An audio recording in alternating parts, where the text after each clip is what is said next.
Radio Show. I want to thank everyone for tuning in to the 25th hour radio show here on Monster Radio AM 1150.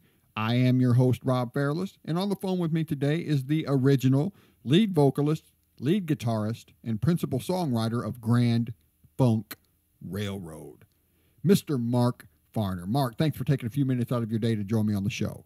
Brother Rob, it is good to be in here with you. Yeah, man, it's great to have you on.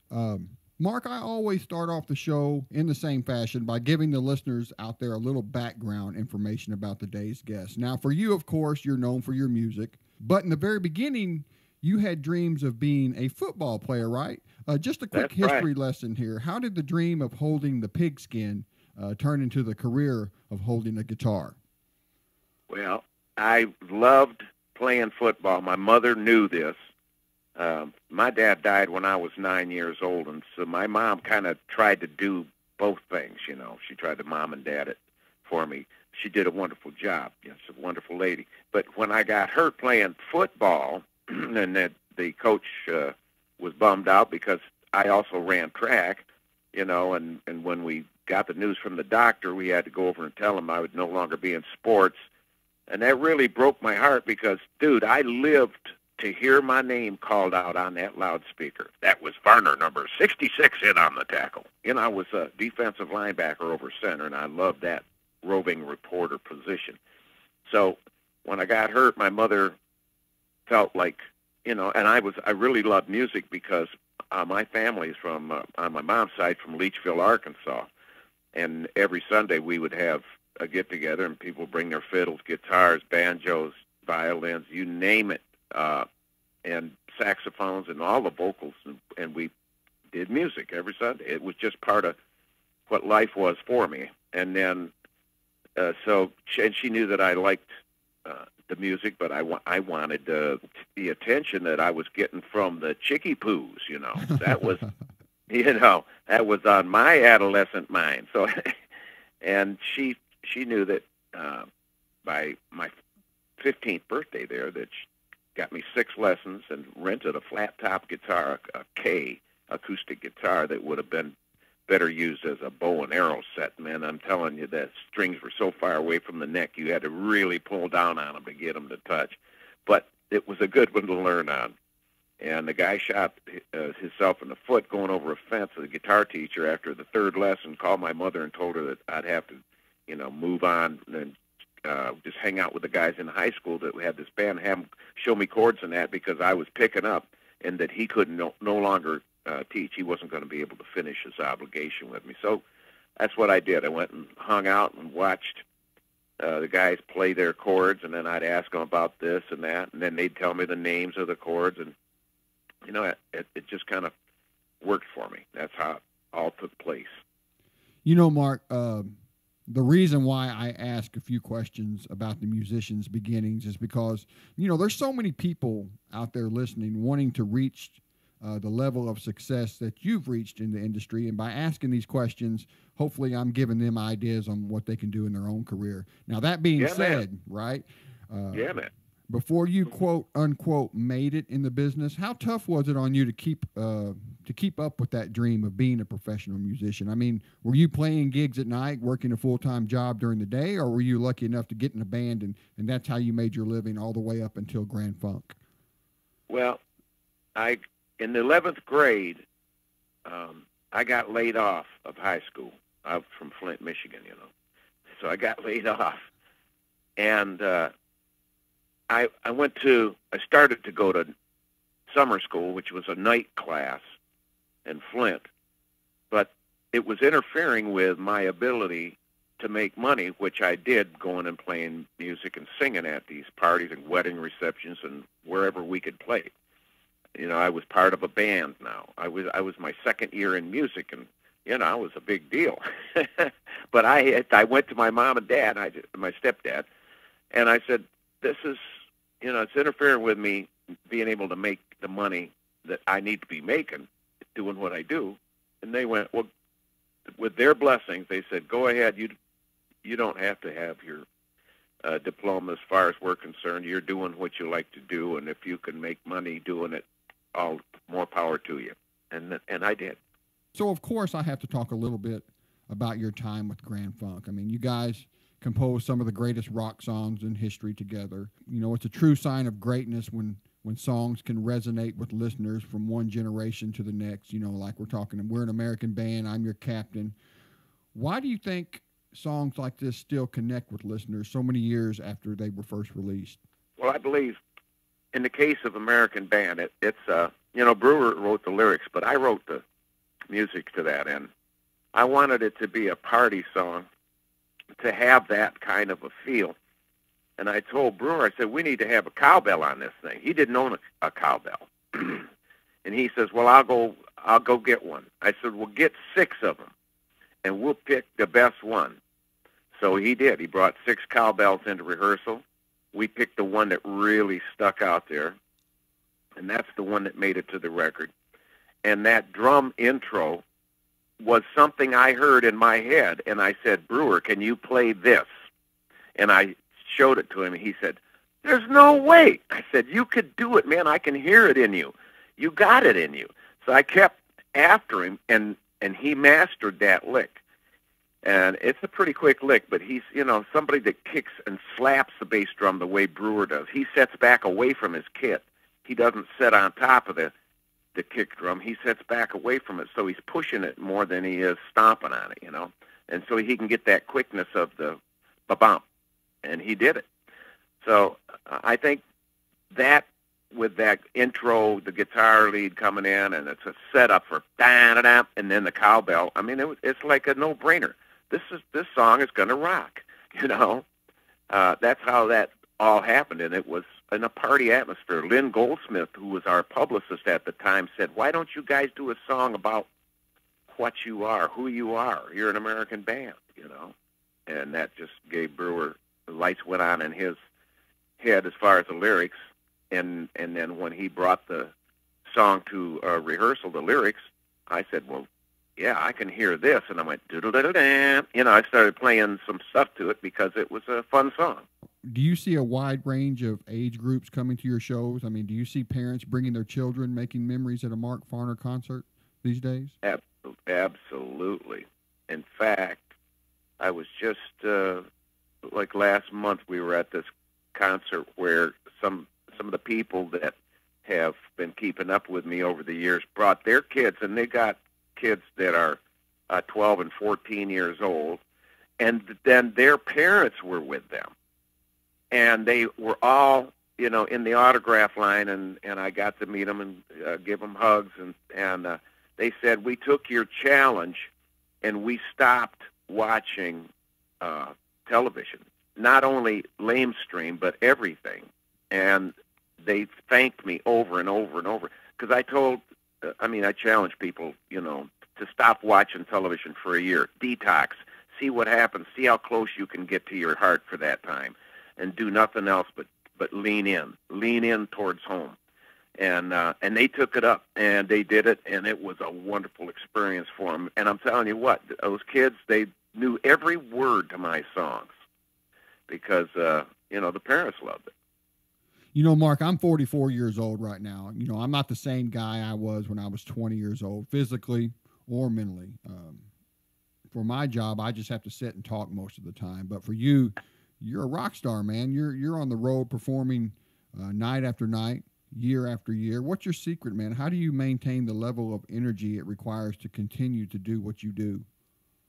Well, I've had the benefit of escaping this bone suit that we are all trapped by. I made it out of this thing, and then I come back to it. When I had my pacemaker put in, Rob, it was out of body. You know, I went into heaven. So I've got this. I have an additional experience that most people will not get to experience. I'm sorry to say, but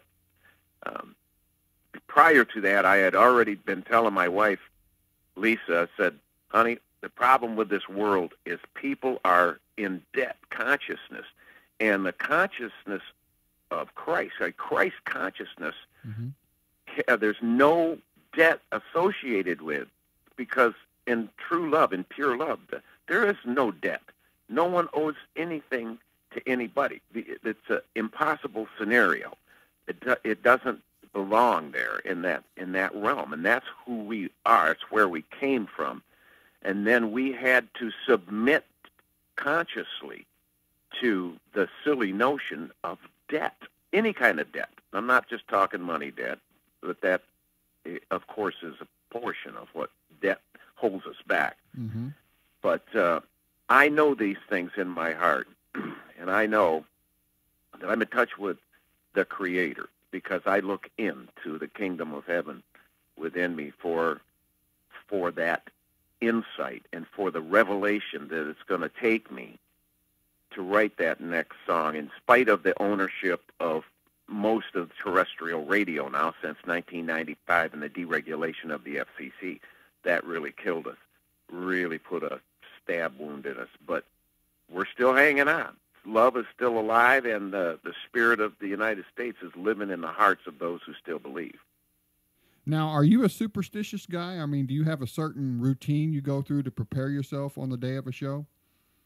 I do certain things, but it's out of my experience doing setups, even prior to me singing in a studio setting, Rob. I do setups, do things to get my ab engaged, run in place, lifting my knees way up into my chest, and get a good heartbeat going, push it up there, 135, 140, just get her ticking right along. Mm-hmm. And that is like, just rudimentary stuff. It's like a drummer playing the flamadiddles and the paradiddles and stuff just to get ready to play what he's going to do, or a keyboard player doing the fingerboard, exercises. I do all these things because, man, I'm going to hit that stage running, brother. And I don't want to have to, sit down and throw an oxygen mask on. I want to. I want it. Now, do you still feel the same rush of energy when you walk out on stage for the first time at a concert as you did when you were younger? I mean, to me, that seems like something that can never get old. Brother Fairless, yes, let me tell you, that is something that I live for. That stage is my country, and the edge of that stage is my borders, and that's my place up there, and I feel like the people want me there, and they focus energy to that spot, to that place in the hall or the theater or the stadium or the field, wherever we're playing. And all of that attention comes, and it's so overwhelming that there's nothing on earth that can touch that rush. Nothing on earth that can get you closer to your fans than to have them so excited that their thrill reaches you in the form of goosebumps. I bet, yeah, man. Yeah, man. And you really have to piss bad. Now that's something no one's ever told me before. Well, that's a good sign when you have to, man. It's the excitement level is there. Yeah. Now I've had to do the other before, but anyway, that's another story. So Mark, man, you call yourself a rock patriot, and people call you a rock patriot. In your words, explain to our listeners what that means. It means supporting my country. It means when I sell a T-shirt, Brother Rob, it is one that I'm proud to sell, made out of U.S. cotton, made by U.S. labor, union labor. It's made here. It supports our country. And it seems as though, just by the looks of, and I saw it starting in other states, of course, first, because Michigan was like one of the last states to fall. But it seems as though the majority of this nation, citizens, have bought into the globaloney. And so they buy foreign cars. They buy foreign, they think it's a foreign market. It's not. The United States has to have a unique place in your heart, and you can't just meld it in with the rest of the world. or it'll never stay. It'll never stick. It'll never stand up, and it'll fall down and get buried in with the rest of the bull crap we see going on. It is a unique country. Our unique responsibility to each other as citizens is to support each other here. When my brothers over across the river there in Windsor, Ontario, and they're making those Chrysler minivans over there, and the guitar player, one of the guys that I work with acoustically, Dusty D'Annunzio, says, my neighbor comes over, Farner, and he thanks me because he's working at the plant. He sees I'm driving a new Caravan. He comes over, thank you, brother, for, buying this car, man. You are helping me support my family. I mean, that's a big deal. It really is to me. Yeah. And we're not taught this. Patriotism is something that lives in the heart, but it needs the nourishment of those who are experienced enough to pass it on and give it with the love, but give it with the precautionary measures that you have to live by this Constitution. This is our law. This is more valuable than our savings account. We better know what's in this Constitution, or we'll never know when part of it's missing. And that's something that has not been encouraged in our country. Even though our soldiers swear to uphold and defend to the death, they don't even know what the hell it is. The politicians, the politricksters, they couldn't tell you the first thing about that Constitution. I'm telling you, it's just from what's going on and the trampling of it, it's a sad state of affairs. But the country is still alive in the heartland. I'm thinking, man, those of us, and it's not just it's the way we live. It's it's living off the land out here. I think it gives us a different perspective than those who have to live in the city and are forced to eat city food and at restaurants and drink city water. And there's a big difference. And the majority of the people living in the cities are living in compromised situations.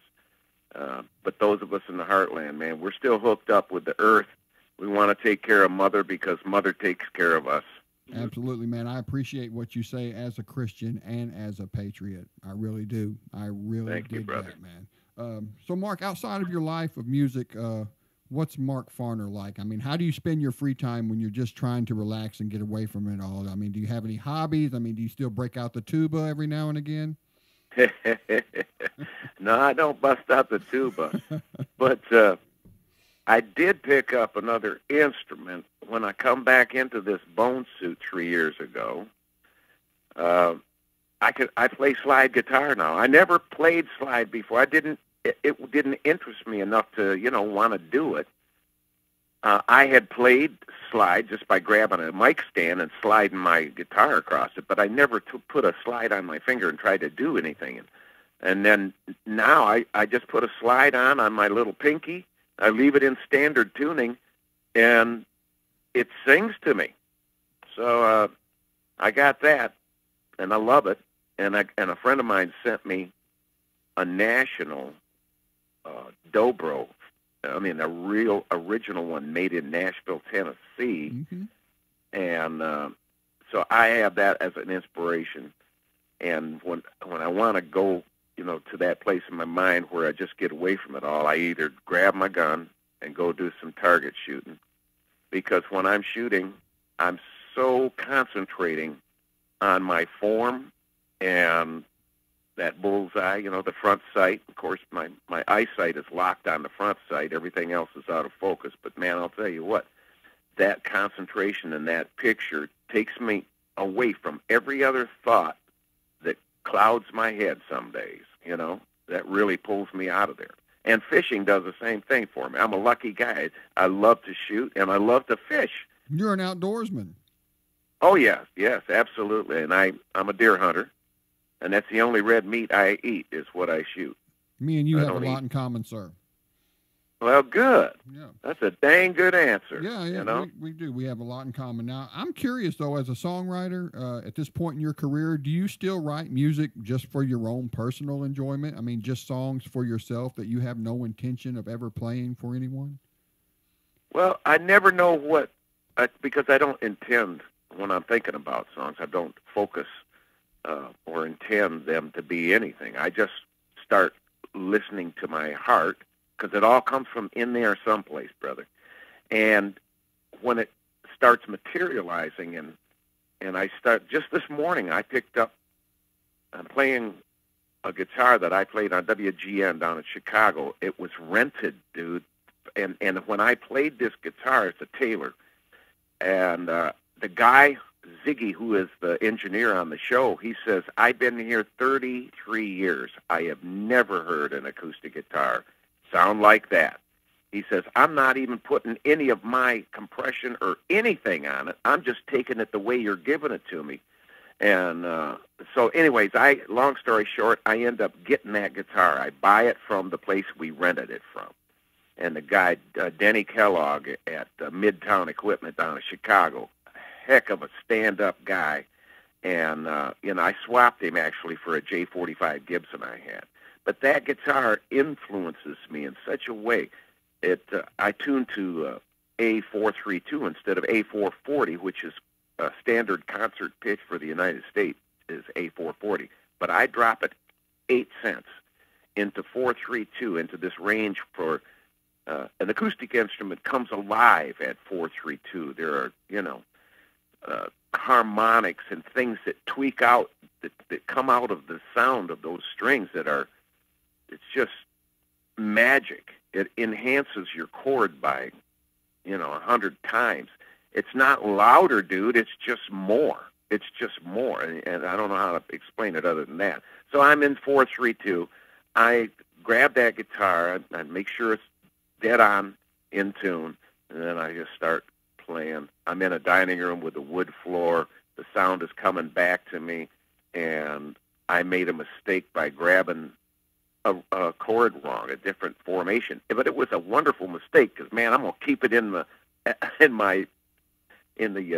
progressions and in my data bank of the licks, because every once in a while I stumble onto something like, wow, what is that? I better record it quick. So I grab my iPhone and get it in the... Yeah, man, a beautiful mistake. Yeah. Now, are you out on the road right now? I mean, do you have any new albums in the works, any new singles or anything like that?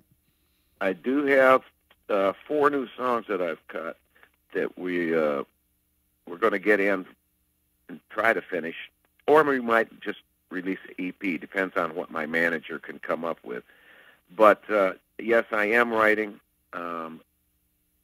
Like I said, this morning, I have a new song in my heart. It's a new chord progression.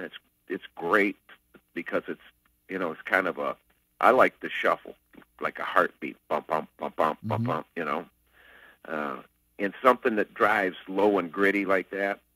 I think there's a lot of room for expression, and people seem to like it when we do it. So I'm going to go forth with it, rock with vigor. So before we wrap this up, Mark, is there anything you would like to say to your fans out there listening who have supported you throughout the years by buying your records and by coming to your concerts, anything like that? Anything for the fans? Yeah, I would just surely do that, brother, and I appreciate the opportunity, Brother Fairless. Mm-hmm. I'd like to say to my fans and my friends, my brothers and sisters out there who've listened through the years, God bless you all. Thank you for your prayers for me. I feel you. I know you. I have floated on your energy. I have energized, and I have recovered and taken the stage against all odds because you and your love prop me up there. You keep me going. God bless you all. Thank you for the prayers for my son, Jesse. He's doing good as he can be doing. He's still on the life support. But we got a backup for his backup. And he's learning more about solar and things that are going to sustain him when his mom and I are long gone. But God bless you all. Let us keep praying for the peace of Israel and keep praying for our great nation that we'll come back to a patriotic life, a patriotism that supports our own country, and that we will look into our own states as the place to send our missionaries right here. We need a lot of help. God bless you all, and God bless this country. And don't forget to give a shout-out to Naomi Westfall for me, brother. Oh, I definitely won't forget that. Mark, I want to thank you once again for taking a few minutes out of your day to join me on the show. It's been my pleasure. Been my pleasure, Brother Rob. God bless you, and it's all for Jesus.